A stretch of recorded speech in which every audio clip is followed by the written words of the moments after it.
रशीद किदवई जी, लेकिन ये पूरी की पूरी लड़ाई जाट वोटर्स को लेकर है। लोकसभा के चुनाव में यह माना गया है कि जाटों ने बीजेपी का साथ नहीं दिया, तो क्या यही वजह है कि जाट वोटर्स पर प्रभाव डालने के लिए, और आपको क्या लग रहा है कि इनके बीजेपी में शामिल हो जाने के बाद कांग्रेस पार्टी के लिए मुश्किलें बढ़ेंगी क्या हरियाणा में? रशीद किदवई जी। चित्रा, देखिए, अभी लोकसभा का चुनाव हुआ है जहां कांग्रेस को 5 लोकसभा सीटें मिली हैं, जो पिछले 2 चुनाव में बिल्कुल 0 से 5 होना एक बड़ी कांग्रेस की उपलब्धि है। और उसका बड़ा श्रेय जो है वो भूपेंद्र हुड्डा और उनके बेटे दीपेंद्र हुड्डा, जो खुद भी सांसद बने, उनको जाता है। तो कांग्रेस को इसको लेकर ज्यादा चिंता नहीं है कि कोई और जाट लीडर, जिसमें किरण चौधरी भी शामिल है और उनकी बेटी, उनको टिकट नहीं मिला था। तो इस तरीके से एक तरीके से पॉलिटिकली डिस्कार्ड कर दिया गया था उन्हें कांग्रेस से, और उन्होंने अपने उससे विवेक से दूसरा दल ज्वाइन किया है। लेकिन कांग्रेस जो है वो जाट और दलित, उनके साथ में एका, जो हरियाणा की राजनीति जानते हैं वो अच्छी तरह से समझे कि वो एक साथ नहीं आते हैं। लेकिन अगर वो साथ आते हैं तो जो असेंबली का चुनाव होगा उसमें बड़ी उलटफेर होगी। चित्र, मुझे समझ में नहीं आता कि भाजपा जो है वो किरण चौधरी और उनकी बेटी को लेके इतने खुश क्यों, इतने उत्साहित क्यों है? क्या वो वंशवाद को रिप्रेजेंट नहीं करते? उनके ससुर साहब जो थे बंसीलाल, उनके जो पति थे सुरेंद्र सिंह, तमाम लोग जो थे वो उसी की एक राजनीतिक विरासत के कंटिन्यूएशन में किरण चौधरी की राजनीति चली है। तो उसके ऊपर भाजपा जो परिवारवाद, वंशवाद, इन सब का इतनी मुखालफत करती है, इतना विरोध करती है, वो आज उनको एक बड़ी उपलब्धि मान रही है, ऐसे लोगों को जिनको टिकट नहीं मिला, जिनकी वहां पर जमीन नहीं है राजनीतिक रूप से। तो इससे जो भाजपा की आगे की जो राजनीति या अंदरूनी राजनीति हरियाणा में नजर आती है, वो काफी आधी अधूरी नजर आती है। और इस तरह की अगर रणनीति होगी तो उसमें चुनाव नहीं जीतेंगे। आपने अभी देखा कि शैलजा के खिलाफ जो लड़े थे अशोक तंवर, 4 पार्टियां बदल चुके थे, तृणमूल में गए थे, आम आदमी पार्टी में गए थे, और शैलजा ने उनको 2,68,000 वोटों से हराया। अब ये कहना वो दलित पृष्ठभूमि से है, उतना काफी नहीं था। तो भाजपा को ऐसे वजनदार लीडर देखने चाहिए जो जीत सके। ना ये जो कहते हैं ना कि जो चुनाव के टाइम के ऊपर जो आया राम गया राम वाली राजनीति होती है, उसमें लेकर के खुश होने का कोई मौका नहीं है। शाहजा जी, वो कह रहे हैं कि आप लोगों को खुश होने की इतनी ज्यादा जरूरत नहीं है और कोई बहुत बड़ा फायदा नहीं मिलने जा रहा है बीजेपी को। अभी भी कुमारी शैलजा जी का जिक्र किया रशीद भाई ने, और करना भी चाहिए, बहुत अच्छी तरह से वो जीती हैं, उनको मुबारकबाद। लेकिन उन्होंने खुद कहा है कि एक बहुत करारा झटका है, ये सेटबैक है और ये गलत हुआ। यानी कि किरण चौधरी के साथ उन्होंने एक हमदर्दी दिखाई। दूसरी बात, हम किसको लेके खुश हैं, दुखी हैं, ये तो देखिए हमारी मर्जी है, और ये हम तो हमारी मर्जी है कि हम कब खुश होना चाहते हैं, कब खुश नहीं होना चाहते। इसको लेकर किसी को ज्यादा विचलित होने की जरूरत नहीं है। लेकिन तीसरी जरूरी बात, आप राजनीतिक विरासत की बात कर रहे थे, अब यही है अंतर और पार्टियों और हमारे में, कि या तो पूरी पार्टी एक फैमिली है या एक फैमिली ही पूरी पार्टी है। तो साफ जाहिर है कि जिसका अध्यक्ष हो, और सोचिए ऐसी बार पहली बार मुझे लग रहा है कि कांग्रेस ने अपने ही परिवारवाद के डेफिनेशन को, परिभाषा को इतना ज्यादा जो ठप्पा लगता था, उसकी जो इंक है उसको इतना गाढ़ा किया कि पहली बार ऐसा हो रहा है कि अपने ही स्टैंडर्ड से वो कितने आगे चले गए कि एक ही परिवार के 3 सदस्य पार्लियामेंट में बैठेंगे। भाई ये तो अगर आप मोतीलाल नेहरू जी के बाद से जवाहरलाल नेहरू जी तक देखें तो ऐसा तो कभी हुआ ही नहीं। तो परिवारवाद को किस तरह से उन्होंने स्ट्रेच करके, इलास्टिक बनाकर पूरी तरह से अपने पर फिट कर दिया और पूरे बन बैठे। साफ दिखता है कि ना तो अपने कार्डर्स पर, ना अपने वोटर्स पर, ना अपने लीडर्स पर जरा सा भी विश्वास है या उनकी जरा सी भी कोई इज्जत या कद्र है। जो होगा फैमिली में मिल बांट के खा लेंगे, भाई तुम ये ले लो, हम ये ले ले। वायनाड के लोग पहले तो बड़े अच्छे थे, जब यूपी ने रिजेक्ट कर दिया तो भाग गए वायनाड। अब यूपी ने फिर से बना लिया अपना, रायबरेली जीत गए तो छोड़ दिया वायनाड को, कहा मेरी बहन देख लेगी। पूरे की पूरी केरला की कांग्रेस इकाई जो लगातार आपको जिताने में लगी है, उसमें एक आपको सक्षम लीडर नहीं मिला। तो आप परिवार की बात अगर कांग्रेस के लोग करते हैं तो थोड़ा मतलब हंसी भी आती है और रोना भी आता है। ढींगरा साहब कुछ कह रहे हैं। अरे भैया, केरला कांग्रेस में कोई और भी लड़ता तब भी सीट बढ़ जाती। आपका इतना दीवानापन है कांग्रेस का, तो वो भी तो मैं भी कह रही हूँ। अरे तो अगर कोई और लड़ता केरल कांग्रेस का तो आपको लगता है वो सीट चली आती? नहीं, मैं आपसे पूछ रही, वही आप ही के सवाल का जवाब दे रही थी भाई साहब। मैं समझ गई, जवाब ले लेते हैं। आप जो सवाल जब अपना फ्रेम कर रहे थे ना, मैं आगे बढ़ गई थी उससे भाई। ठीक है, बोले आपके 3 शब्दों के बाद। अगर केरल कांग्रेस का कोई भी सीनियर लीडर लड़ता वहां से तो क्या गलत होता? आप बढ़ जाओ, लेकिन जरा सा भी पीठ पर कांग्रेस की पीठ पर छुरा मारने वाली जो थी किरण चौधरी, उसको हरियाणा की जनता और भिवानी की जनता तो शाम की जनता भी नहीं बख्शेगी। जो कांग्रेस की रहकर, कांग्रेस के अच्छे अच्छे पदों पर रहकर कांग्रेस की पीठ पर छुरा मार के गई हैं। जब कांग्रेस दे रही थी उनको तो मंत्री बनाया, दिल्ली से जब हरियाणा आई थी राज्यसभा का टिकट दिया उनको, उसके बाद उनको एमएलए बनाया, फिर मंत्री बनाया, मंत्री बनाने के बाद उनकी बेटी को टिकट दिया, उनको एमपी बनाया। जब इतना सब कुछ हो गया, उसके बाद वो उनके तार बीजेपी से जुड़ गए और वो बीजेपी से जुड़ करके कांग्रेस की पीठ में, कांग्रेस पार्टी की पीठ में आरोप लगा के जा रही है ना, एक व्यक्ति की तानाशाही से परेशान हो गई थी। अब मैं आ रही हूँ घनश्याम तिवारी जी, फौरन आ रही हूँ। दरअसल एक आज महत्वपूर्ण तस्वीर आई है। देखिए गठबंधन की पॉलिटिक्स किस तरह से आगे बढ़ी है। हरियाणा का जिक्र हो रहा था, हरियाणा में कांग्रेस 9 सीटों पर लड़ी है, 1 सीट पर आम आदमी पार्टी लड़ी है, ये बिल्कुल बात सच है। लेकिन गठबंधन की पॉलिटिक्स कैसे आगे बढ़ी है, जिसको लेकर राहुल गांधी उत्तर प्रदेश को लेकर बेहद उत्साहित है, तो अखिलेश यादव महाराष्ट्र और हरियाणा दोनों ही राज्यों में जहां विधानसभा के चुनाव होने हैं वहां पर कांग्रेस पार्टी से सीटें चाहते हैं। अभी तक ये जानकारी निकलकर सामने आ रही है, जैसा कि हमने मध्य प्रदेश विधानसभा चुनाव के दौरान देखा था। हालांकि उस समय दोनों के रास्ते अलग हो गए थे, लेकिन इस बार अखिलेश यादव अपनी पार्टी को राष्ट्रीय दर्जा दिलाने के लिए अलग अलग राज्यों में समाजवादी पार्टी के पैर पसारने चाहते हैं। घनश्याम जी मैं आऊंगी, लेकिन उसके पहले एक तस्वीर दिखा देते हैं। ये तस्वीर आ जाई है सामने बिहार से, जहां पर मुख्यमंत्री नीतीश कुमार, प्रधानमंत्री नरेंद्र मोदी मंच पर बैठे हुए थे। राजगीर में नालंदा विश्वविद्यालय के खंडहर को देखा, कैंपस का उद्घाटन किया। उसके बाद आप देखिए ये दिलचस्प वाकया, मुख्यमंत्री नीतीश कुमार मंच पर अचानक प्रधानमंत्री नरेंद्र मोदी का हाथ पकड़कर कुछ देखने लगे। पीएम ने मुस्कुराते हुए उनसे बातचीत की और उसके बाद मुस्कुराते हुए नीतीश कुमार ने भी कुछ यहां पर कहा। अब उनका हाथ देख रहे थे, हाथों की रेखा देख रहे थे, उंगली देखकर कुछ भविष्य बता रहे हैं, ये तो समझना बेहद मुश्किल है। लेकिन हाल में हमने देखा है बिहार के सीएम नीतीश कुमार का अलग अलग रूप किस तरह से निकलकर सामने आया है। ये मंच की तस्वीरें, पीछे जो एसपीजी और पीएमओ के लोग बैठे हुए थे वो भी थोड़ी देर के लिए देखने लगे और हैरान रह गए कि नीतीश कुमार अब क्या बताना चाह रहे हैं। लेकिन देखिए कैसे हौले से हाथ पकड़ा, उसके बाद अपने हाथों में रखा और फिर उनकी उंगली देखकर कुछ टिप्पणी यहां पर नीतीश कुमार की ओर से की गई, जिसके बाद प्रधानमंत्री भी मुस्कुराने लगे और फिर नीतीश कुमार भी मुस्कुराने लगे। अब यहां पर दोनों के बीच क्या बातचीत हुई है ये तो यही दोनों लोग ज्यादा बेहतर जान पाएंगे, लेकिन ये तस्वीरें सोशल मीडिया पर बहुत ज्यादा वायरल हैं। इसके पहले हमने देखा था 3 तस्वीरें, ये देखिए, एक तरफ आज पीएम का हाथ देखा, दूसरी तरफ कल की तस्वीर आपको दिखा रहे हैं जब नीतीश कुमार पुराने अंदाज में नजर आए। स्वतंत्रता सेनानी भूपेंद्र मंडल को श्रद्धांजलि देने के लिए बिहार विधानसभा परिसर पहुंचे हुए थे। यहां पर उन्होंने मंत्री अशोक चौधरी और उप मुख्यमंत्री विजय सिन्हा के सिर को आपस में टकरा दिया। दरअसल एक के सिर पर तिलक लगा हुआ था, दूसरे के सिर पर नहीं लगा हुआ था, तो नीतीश कुमार ने दोनों के सिर पर तिलक लगाने की कोशिश की। है दूसरी तस्वीर, और प्रधानमंत्री के जब पहुंच हुए वो तस्वीर भी आपके सामने है। 7 जून को जब एनडीए की बैठक हो रही थी, संसदीय दल का नेता नरेंद्र मोदी को चुना गया था, 17 नेताओं ने भाषण दिया था। उसी दौरान नीतीश कुमार अपना भाषण समाप्त करके आते हैं और फिर प्रधानमंत्री नरेंद्र मोदी के पांव छू लेते हैं। ये नीतीश कुमार का अलग अंदाज है। अब इसके जरिए बीजेपी खुश हो सकती है कि देखिए दोस्ती कितनी मजबूत है, तो वहीं दूसरी तरफ विरोधी दल इस बात को लेकर अक्सर नीतीश कुमार को लेकर बीजेपी पर सवाल खड़े करते रहते हैं कि भैया ज्यादा दिनों तक नीतीश कुमार कम से कम बीजेपी के साथ नहीं बने रहेंगे। घनश्याम जी आप कुछ बोलना चाह रहे थे, आप बोल लीजिए, उसके बाद मैं बाकी लोगों के पास जाऊंगी।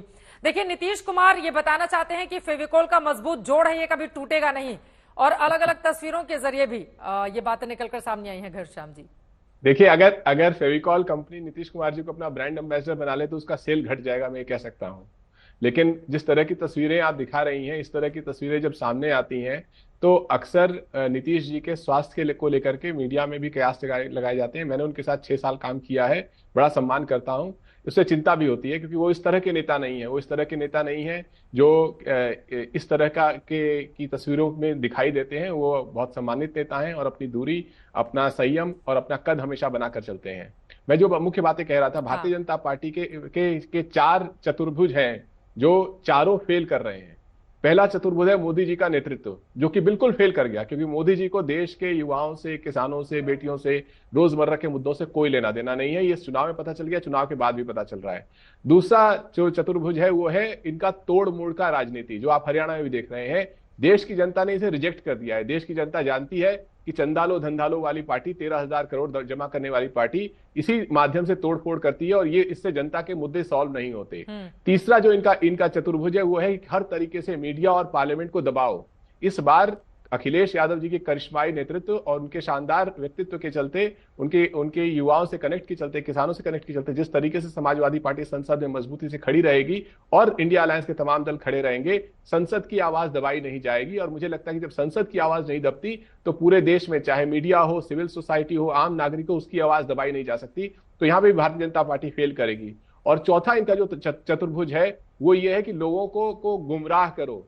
जब अयोध्या में भगवान राम ने इनको रिजेक्ट कर दिया तो उससे पूरे देश में संदेश किया कि जो भारतीय जनता पार्टी और आरएसएस पूरे देश में राम भक्ति का सर्टिफिकेट, नकली सर्टिफिकेट व्हाट्सएप यूनिवर्सिटी का बांटती थी। कई बार टीवी चैनल में मुझे कहा गया कि आप राम भक्त नहीं है, किसी और को कहा गया ये सर्टिफिकेट जाली है। इस देश में भगवान राम के नाम का सर्टिफिकेट बांटने का अथॉरिटी ना आरएसएस को है, न भारतीय जनता पार्टी को है, न उनके चाटुकारों को है। ये अयोध्या की जनता ने बताया है। और क्योंकि ये इनकी नफरत की राजनीति फेल हो रही है। श्याम जी, आपके मुंह से तो कम से कम ये बातें ठीक नहीं लगती है ना, लेकिन जो आपने आरोप लगाया, शाजिद जी जवाब देंगे, उसके बाद में बाकी लोगों के पास आऊंगी। देखिए, मुझे लगता है अपनी बात को रखने का एक तरीका होता है और मुझे हमेशा लगता है कि तहजीब के साथ अपनी बात को रखना चाहिए। तो जिस शब्दों का आप इस्तेमाल कर रहे हैं घनश्याम जी, वो गलत है। मुझे लगता नहीं आपको ऐसा कहना चाहिए। हम सब लोग जिस पार्टी के साथ होते हैं पूरी तरह से प्रतिबद्ध होते हैं और हमें उस पार्टी से प्यार होता है। तो अगर आप हम लोगों को इस तरह के शब्दों से हमारा आपके लिए नहीं कहा था, मैंने कहा था एक तबका है जो कि भारतीय जनता पार्टी, दूसरी भारतीय जनता पार्टी की हिमायत करने के लिए, मैं प्रवक्ताओं की बात खत्म कर रहा हूं, मीडिया की बात कर रहा हूं, मैं उनकी बात कर रहा हूं जो बिना घनश्याम जी, देखिए घनश्याम जी, हमारी पार्टी की हिमायत समझ गई, आपके बारे में नहीं कह रहा था। बोलिए शाजिद। घनश्याम जी, आपको लगता है कि विकास का मुद्दा अगर काम नहीं आया, भगवान राम के प्रति जो श्रद्धा दिखाई, जिस तरह से प्राण प्रतिष्ठा हुई, उसका कुछ असर नहीं हुआ, तो हम पहली वो पार्टी हैं जो इस बात को ना सिर्फ तस्दीक करेंगे, अपनी जिम्मेदारी लेंगे और पूरी तरह से गहन समीक्षा उसकी करेंगे। हम ना तो ईवीएम को बुरा भला कहेंगे, ना इलेक्शन कमीशन को, ना सुप्रीम कोर्ट को। हम उन तरह के लोगों में से है नहीं। ये हमारी पार्टी ने जो कुछ भी जनादेश रहा है उसका सम्मान किया है। लेकिन क्या आपने सम्मान किया है? क्या कहता है जनादेश? सबसे बड़ी पार्टी कौन सी है? सबसे बड़ा अलायंस कौन सा है? कौन है अभी देश का पीएम? आपने सम्मान किया है? जनादेश ये कहता है। आप कहते हैं फेल हो गई। कैसे फेल हो गई? पूरे गठबंधन जो आपका है उससे बढ़कर सिर्फ हमारी पार्टी की सीटें आई हैं, तो कैसे फेल हो गई? और आपको यूपी में हमारी शिकस्त हुई है, बिल्कुल हम मानते हैं। और आपकी बहुत अच्छे आपके नंबर्स आए, ये भी बात को मानते हैं। पर आपको क्या लगता है आप तरह से कह देंगे और हमारी जो उत्साह जितना बढ़ा हुआ है 2027-2029 की तैयारी अभी सिर्फ बीजेपी के लिए आगे की राह बड़ी मुश्किल है। लेकिन घनश्याम जी, आप जल्दी से जवाब दे दीजिए, बाकी लोग भी इंतजार कर रहे हैं। घनश्याम तिवारी जी, लेकिन ये बात भी सच है ना, देखिए 10 सालों का शासन है घनश्याम तिवारी जी, उसके बावजूद आप लोग भारतीय जनता पार्टी एनडीए की सरकार बना पाने से रोकने में कामयाब नहीं रहे ना। पटना से ही मैंने जाकर कवर किया था, जब वहां से पूरे जोशो खरोश के साथ इंडिया गठबंधन, उस समय नाम नहीं दिया गया था लेकिन अस्तित्व में आया था, और उसके बाद लगा कि इस बार न जाने क्या कमाल हो जाएगा। लेकिन उसके बावजूद आप देखें, आप बहुत पीछे रह गए। वो 293 पर, आप 243 पर। तो ये बड़ा फर्क तो है ना घनश्याम तिवारी जी? बिल्कुल भी बड़ा फर्क नहीं है। मैं बड़ी जिम्मेदारी से कहता हूं, जिसमें लोगों के मतभेद हो सकते हैं, कि इस चुनाव में भारतीय जनता पार्टी ने प्रशासनिक तंत्र का और मीडिया तंत्र का जो दुरुपयोग किया है वो हमारे लोकतंत्र के लिए एक कलंक है। इस चुनाव में टक्कर का चुनाव था। देश के प्रशासनिक तंत्र को निष्पक्ष रहना चाहिए था, चुनाव आयोग को निष्पक्ष रहना चाहिए था, और देश की मीडिया को बार बार बताना चाहिए था कि 400 पार का चुनाव नहीं है, ये टक्कर का चुनाव है। जो देश की मीडिया बता रही थी कि क्या नारा गढ़ा गया है बीजेपी की ओर से, हम ये बता रहे थे कि एग्जिट पोल आप घूम फिर कर उसी पर आ जाते हैं घनश्याम तिवारी जी। अब तो आंकड़े सामने आ गए हैं ना। समाजवादी पार्टी ने अब तक का अपने जीवन का सबसे अच्छा प्रदर्शन किया है 37 सीटों के साथ, लेकिन अभी भी आपको मीडिया से, चुनाव आयोग से, बाकी लोगों से शिकायत है। अरे भैया, अभी तो खुश होने का मौका है ना आपके सामने। शिकायत नहीं, 10 साल से इस देश में हर रोज हिंदू मुस्लिम बहस कराई जाती है। क्या प्रधानमंत्री कहते हैं बहस कराने के लिए? क्या 10 साल से इस देश में हर शाम हिंदू मुस्लिम बहस नहीं कराई गई?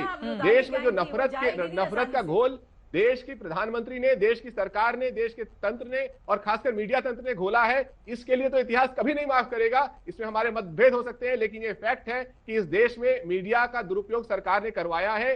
किया है और लगातार करती रहेगी, लेकिन इस बार नहीं करेगी। मैंने शुरुआत में कहा इस बार संसद बुलंद है, इस बार किसी में इतनी हिम्मत नहीं है कि प्रतिदिन हिंदू मुस्लिम नफरत के घोल समाज में घोल सके या एक तरफा नैरेटिव चला। ठीक है, चलिए आगे बढ़ते हुए मलूक नागर साहब आपकी मैं टिप्पणी ले लेती हूँ। ठीक है, इधर उधर नहीं फंसते हैं। ठीक है सर, ठीक है। हमने अक्सर देखा है, जब से कम मैंने मीडिया में अपना करियर शुरू किया, जो भी दूसरा पक्ष होता है वो हमेशा इस तरह के इल्जाम लगाता है। हम लगातार पिछले 15-18 सालों से हम देख रहे हैं। लेकिन मलूक नागर साहब आपके पास आते हुए, अब जोश तो हाई है, अब इस जोश का मुकाबला कैसे करेंगे आप लोग उत्तर प्रदेश में विपक्षी दलों के?